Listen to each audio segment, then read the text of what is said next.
This video will focus on solving equations with variables on one side of that equation.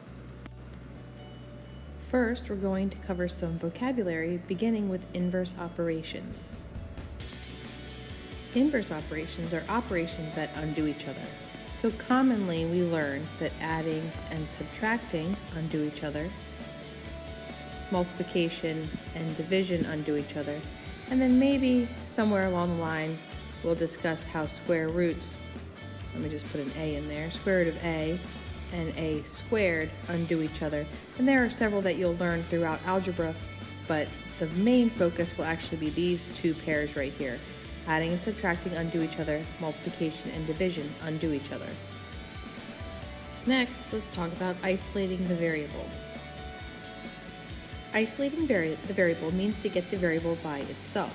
This is very important because this is our goal when we solve the equations. The goal will be actually to use inverse operations to isolate the variable, to get the variable by itself. So now let's take a look at what it means to be a solution to an equation.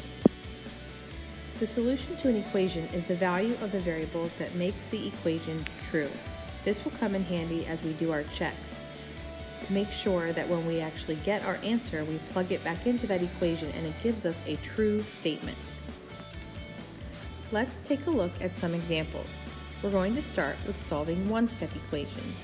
One-step equations are called that because it will take us one step to get the variable isolated. We're going to be using inverse operations to do that. So in our first example, 15 plus b equals 23. The b is the variable that we want to isolate. The 15 is attached to it with this addition and subtraction. So I will subtract 15, and I will do it to both sides of the equation. Okay, that keeps our equation balanced. We cannot simply subtract 15 from the left side without also subtracting it from the right. And when we do that subtraction, actually I'll back up. When we do the subtraction here, 15 minus 15, I'm allowed to cross that out and really ignore it because that gives us 0 plus b, which is just b. So the important work is the red work. So 23 minus 15 is 8. Our check refers to the fact that if we take that 8 and plug it back in, we want to make sure that we actually get 23. So we plug 15 plus 8 into our calculator, we do it in our heads, whatever we have to do to make sure that 23 equals 23. And that's that true statement we were talking about with the definition of solution to the equation. I know that b equals 8 is the solution to the equation because when I plug it in, it's the value of the variable that makes the equation true.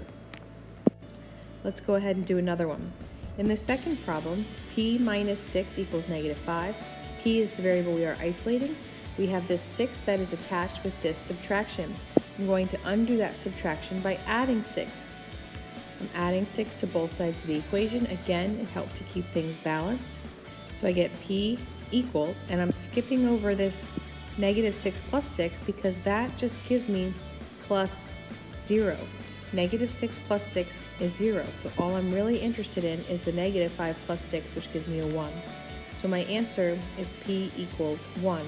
Again, this blue plus 0 here is just to show you that I am paying attention to this.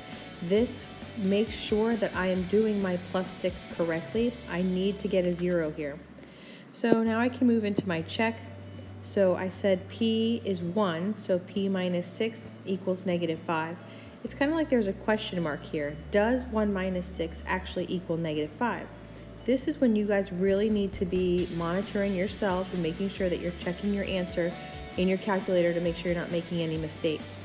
This -5 equals -5 is a true statement, and it proves that p equals 1 is my final answer. So what we've done so far is we've used subtraction to isolate the variable, undoing this addition here. We used addition to isolate the variable, undoing this subtraction. Now we will take a look at -104 equals 8x. Well, what's happening between that 8 and the x? we look a little closer here, that's multiplication, and it's multiplication because there's no plus or minus or other symbol going in between it. So we undo that multiplication by dividing both sides by 8. Now, when I do this division, I can cross these 8's out, but in multiplication, it's not that they equal 0, it's that they equal 1. And I get a 1x, which is just x, the same way that up top, 0 plus b was just b. P plus 0 is just p. 1x is just x. Okay? And negative 104 divided by 8, you're allowed to use your calculator for this. Make sure that you're careful with your positives and negative numbers. So negative 104 divided by 8 is negative 13. So I'm just going to flip this around to say x equals negative 13. You don't have to do that. It just makes it nicer. We're used to reading it, the statement that way. So with our check, it's 104. Does that actually equal 8 times negative 13? So again, with this multiplication, you are checking it, plug it in your calculator. I know it seems silly at this point, but the checks are very important. It's a good habit to make sure that we actually get 104, negative 104 especially. That gives us our true statement that proves that x does in fact equal negative 13. Our final example here, we need to isolate v, which is currently being divided by 8. Using inverse operations, we undo that division by multiplying both sides by 8. And you'll see that I put the 8 up a little higher on that left-hand side. Over here,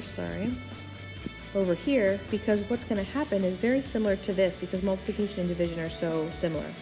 The 8 on top actually divides out, it multiplies out with that 8 on the bottom. So I can cancel these out, they divide out again, equaling a 1v, which we don't really need the 1 there. 24 times 8, again, doing what you do to one side, you have to do to the other. So v equals 192, 1v or just v equals 192. Moving into the check, 192 divided by 8. Checking to make sure that that actually does equal 24.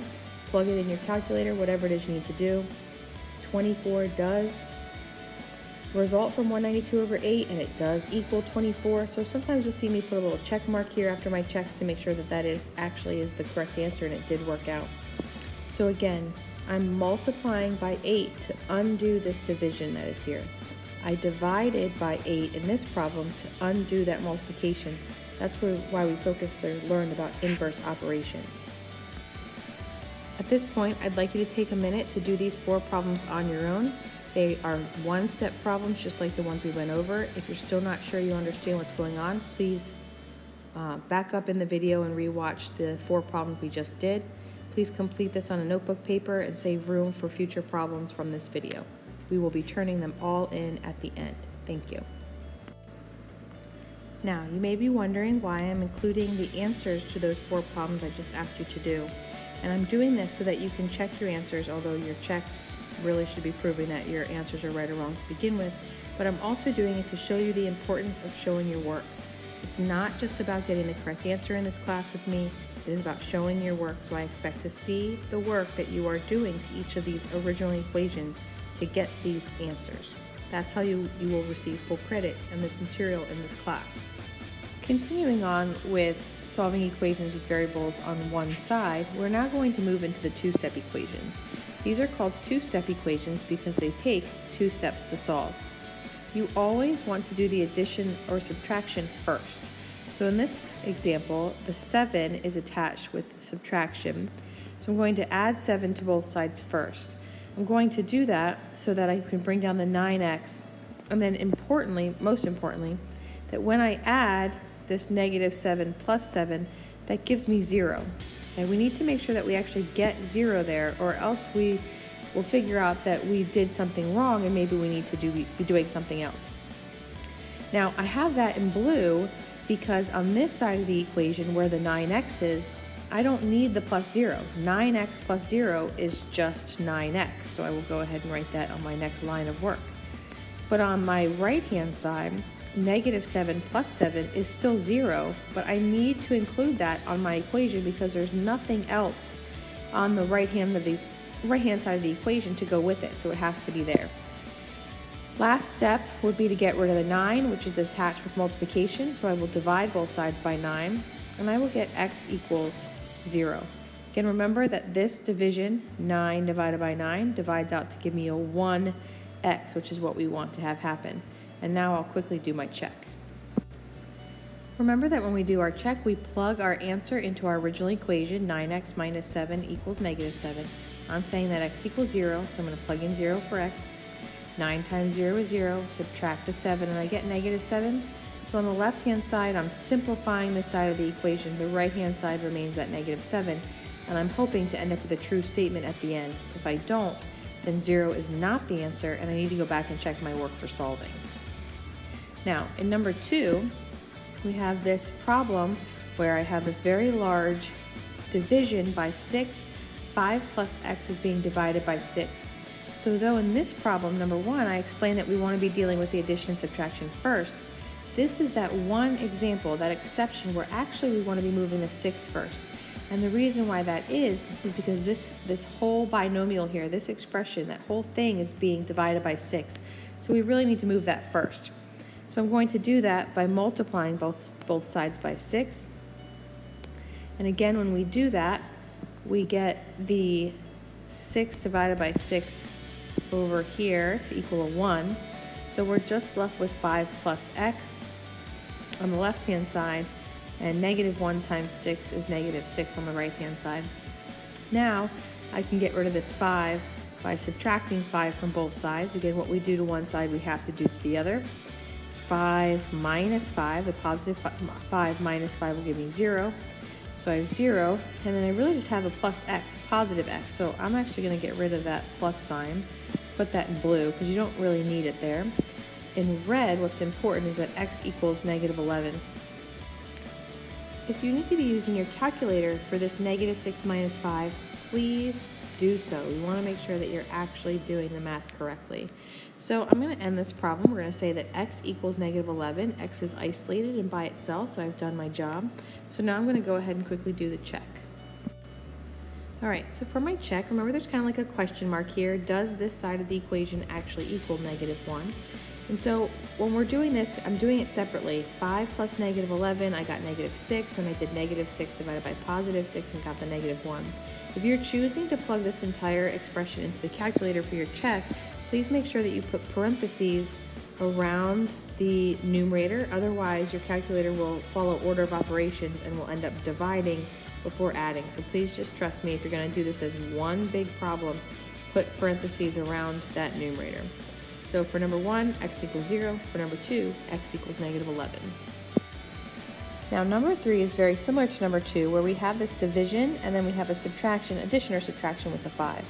This division is different because it's only dividing this single r, and this minus 5 is on the outside of that division where my variable is. So I am going to treat this as a simple two-step where I'm going to move this minus 5 first, and then I will handle the division by 20. So I'm going to go ahead and do that.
Okay, so hopefully you were able to follow along in number 3. I added 5 to both sides of the equation so that my minus 5 plus 5 would give me 0.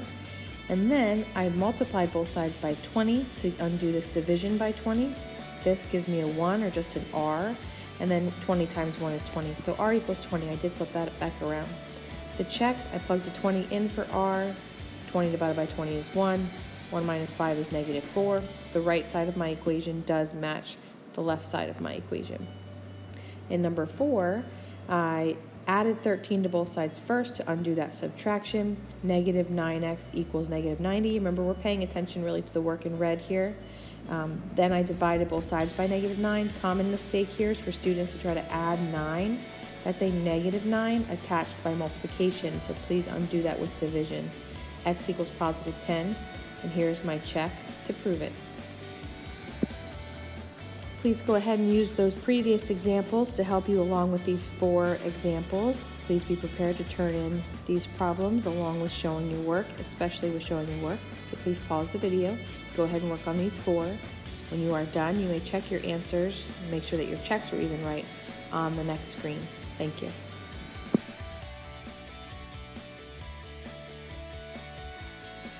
I hope that you found that you did the previous 4 examples correctly. We're now going to move on to solving multi-step equations. We're still only going to have variable on the one side of the equation, but in these problems we will have a simplification to do first before solving and then checking our answer. So if we move right away into number 1, 8m plus 3m. These are like terms, 8m plus 3m. They're like terms because they have the same product of variables. So I can add those together to get 11m equals 42. So that purple work is all simplifying. I'm combining like terms here. Then in blue, I will start to solve by dividing or undoing that multiplication, 11 times m. I'm now going to be dividing both sides by 11. I know that this does not go in evenly, but I can still get a decimal answer of 3.81. I'm going to go ahead and put the repeating bar there, and I will actually go ahead and turn this back into a fraction also, because when we do our check, the repeating bar is not helpful. So m equals 42/11, and that is the answer that I will use for my check. Now this check is certainly ugly since we have those fractions in there, but just some things to point out. I am using my original equation, 8m plus 3m equals 42, not this 11m. And it is 8 times m, and I did just plug in the fractions as divisions in parentheses. And this is exactly like if you want to type in this whole piece into your calculator, it will give you 42 right away, and that's fine. I decided to show this extra line of work just so that you could see what I get from each of those products. But as long as you type it into the calculator correctly, your check will work out. Now, moving on to the next one. On the right-hand side of the equation, I have a distribution that I need to do first. Then I can start solving. So in purple, I'm going to go ahead and distribute. The 18 will stay the same. Then I get 9x minus 18, because that's what I get when I multiply both 3x and the minus 6 by 3.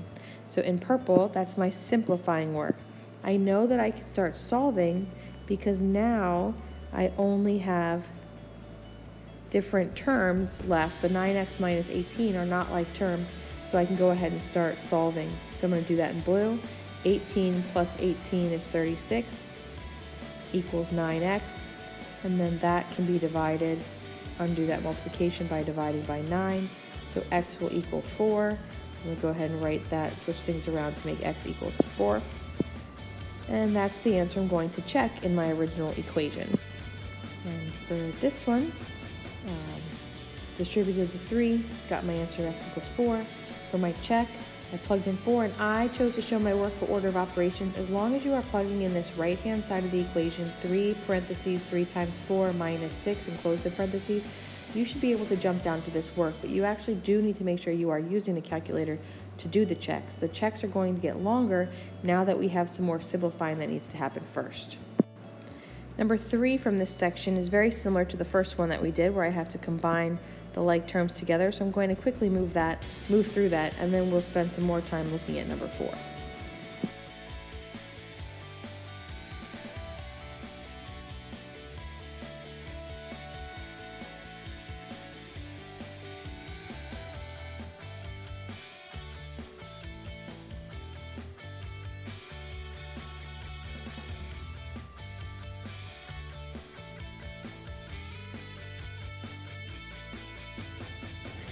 Okay, so I've completed the check, plugged the negative 12 into the original equation, so you can see that up there twice, simplified, got 12, which does match the left-hand side of the equation, so that's good.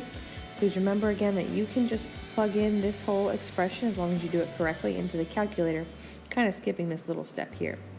I'm now going to move on to number 4. Number 4 has a couple things going on with the left-hand side of the equation. I have an n here, an n here, and then I also have these parentheses giving me a distribution. We always distribute first. So using my purple, because I'm going to be simplifying here, I'm going to distribute that minus 8, the negative 8 through. Now minus 5n stays there because that's not being touched by this distribution. And then I go ahead and multiply that negative 8 or distribute that negative 8 through into the parentheses. The negative 8 on the right-hand side is not affected by that distribution. Now I'm still simplifying here, so I'm going to go ahead and still use my purple. And I'm still simplifying because I have like terms that can be combined together. So I have negative 61, not 16. Negative 5n minus 56n will give me negative 61n. And then I still have the minus 8 equals negative 8. Now on my left-hand side of the equation, I have an n and a constant. So I have simplified by using distribution and combining like terms. So now I can go ahead and grab my blue ink and start solving, moving the 8 over by adding it to both sides first. Negative 61n equals 0. Dividing both sides, I'm doing that multiplication there, dividing both sides by negative 61, I get n equals 0, which is the answer that I will now check. So though it looks kind of long at the beginning, I am just plugging in a 0 for my answer, so the actual math work ends up being pretty simple. I do end up with a true statement, negative 8 does equal negative 8. Just like the previous 2 types of problems, I want you to go ahead and try these 4 on your own. Please identify the distribution that could need to be happening with some of them, and the combining like terms that could also be happening. And number 8, it looks pretty similar to some of our 2-step problems. I'm not sure that there's much to actually distribute or combine like terms here, but it is taking a couple more steps than just 2 to isolate x. So go ahead and give those a try. Make sure you check your answers, not only with the next screen, but also on your notebook paper to be turning in that work. Thank you.